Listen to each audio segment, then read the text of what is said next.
2025 সালের দ্বিতীয় দিন, আজ 2রা জানুয়ারি 2025। সবাইকে শুভ সকালের শুভেচ্ছা জানাই।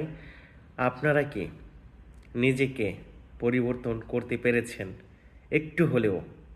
2024 সালে যে ভুলগুলো করেছেন, 2025 সালে যেগুলো করবেন না বলে সিদ্ধান্ত নিয়েছেন, প্রতিজ্ঞা করেছেন, নতুন করে জীবন শুরু করবেন, সেটা কি কিছু হলেও করেছেন?